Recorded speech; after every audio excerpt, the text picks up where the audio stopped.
Praise the lord. పునరుద్ధానుడైన యేసుక్రీస్తు నామంలో మీ అందరికీ శుభాభివందనాలండి. బాగున్నారా? యేసయ్య మీ అందరినీ ఆశీర్వదించును గాక. అనుదిన వాత్సల్యత నేటి వాక్య ధ్యానాంశాన్ని ఉదయకాలం ధ్యానించుకుందాం రండి. పరిశుద్ధ బైబిల్ గ్రంథములో ద్వితీయోపదేశ కాండము 28వ అధ్యాయము 6-7 వాక్య భాగాల్లో ఉన్న విషయాలని నేను చదువుతాను. వీలైతే బైబిల్ తెరిచి వాక్యాన్ని గమనించండి. నీవు లోపలికి వచ్చినప్పుడు దీవించబడదువు, వెలుపలికి వెళ్ళినప్పుడు దీవించబడదువు. నీ మీద పడు నీ శత్రువులను యెహోవా నీ ఎదుట నుండి హతమగునట్లు చేయును. వారొక త్రోవలో వచ్చి 7 త్రోవలలో గుండా భయ ఆందోళనమైన పరిస్థితుల్లో వెళ్ళుదురుగాక.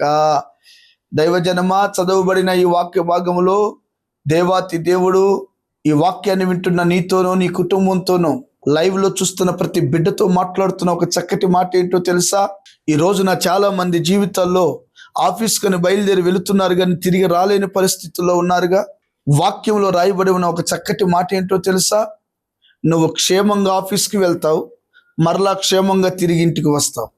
నువ్వు బయటికి వెళ్ళినప్పుడు దీవించబడతావు, లోపలికి వచ్చినప్పుడు దీవించబడతావు. ఏవండి, పరిస్థితులు ఎలా మారిపోయినాయో తెలుసా? నడుస్తూ నడుస్తూ కుప్పకూలి చనిపోతున్న రోజుల్లో మనం బ్రతుకుతున్నాం.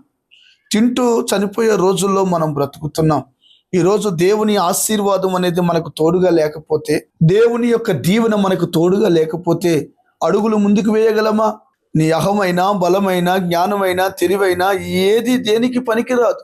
అందుకనే ప్రభు అంటున్నాడు, ఈ వాక్యం వింటున్న ప్రతి బిడ్డతో, తల్లితో, చెల్లితో, తమ్ముడితో మాట్లాడుతున్నాడు. నువ్వు లోపలికి వెళ్ళినప్పుడు దీవించబడతావు, బయటికి వచ్చినప్పుడు దీవించబడతావు. నీ మీద పడు శత్రువులు ఉన్నారే, నిన్ను నీ కుటుంబాన్ని పాడు చేయాలని తిరుగుతున్న దుష్ట శత్రువు ఉన్నాడే, సాతాను అనుచరులు ఉన్నారే, దురాత్మ సమూహం ఉంది. ఒక దారిలో వచ్చంట 7 దారులు గుండా పారిపోతారంట. ఎందుకంటే దేవుని శక్తి నీ కుటుంబం మీద నిలిచి ఉంటుంది. యేసయ్యకి మహిమ కలుగునుగాక. ఏమంటే ఒక త్రోవలో వచ్చి 7 త్రోవలలో నుండి నీ ఎదుటి నుండి పారిపోతారు. ఎంత గొప్ప మాట అండి! ఇంతకంటే ఆశీర్వాదం నీకేమైనా కావాలా? క్షేమంగా వెళుతున్నావు, క్షేమంగా వస్తున్నావు, లోపలికి ఆశీర్వాదమే, బయట ఆశీర్వాదమే, నీ శత్రువు మీద నీకు జయమే. అప్పుడు నీ కుటుంబము క్షేమమే కదా. ఈ వాక్యం వింటున్న ప్రతి బిడ్డతో ఈ రోజున నీ కుటుంబం కూడా క్షేమంగా ఉండాలన్నా, ఆశీర్వాదకరంగా ఉండాలన్నా, బయటికి వెళ్ళినప్పుడు లోపలికి వచ్చినప్పుడు దీవించబడాలన్నా, నీ శత్రువు మీద నువ్వు అఖండ విజయాన్ని సాధించాలన్నా, మొదటి మాటలు ఏముందో తెలుసా? 28:1 నీ దేవుడైన యెహోవా మాట శ్రద్ధగా వినిన ఎడలా. ఈ రోజున తండ్రి మాట వినే పిల్లలు ఉన్నారా? టీచర్స్ మాట వినే స్టూడెంట్స్ ఉన్నారా? పెద్దవారు చెప్పే మాట వినేవారు ఉన్నారా? వాడేదో అనుకుంటాడు నాకు అన్నీ తెలుసని. వాడు వెర్రివాడై త్రప్పిపోయిన కుమారుడు వలె చివరికి పందులు పొట్టు తినే పరిస్థితి వస్తుంది. ఎందుకంటే వాక్య సత్యం. అనంత జ్ఞానవంతుడైన సొలొమోను మహారాజే, బైబిల్లో ఎంతో మంది రాజులు పరిపాలన చేసినా సొలొమోనుకున్న జ్ఞానం ఎవరికి లేదు. అతను పాలించే ఆ రోజుల్లోనంట ప్రజలు ఆశ్చర్యపోయారంటండి.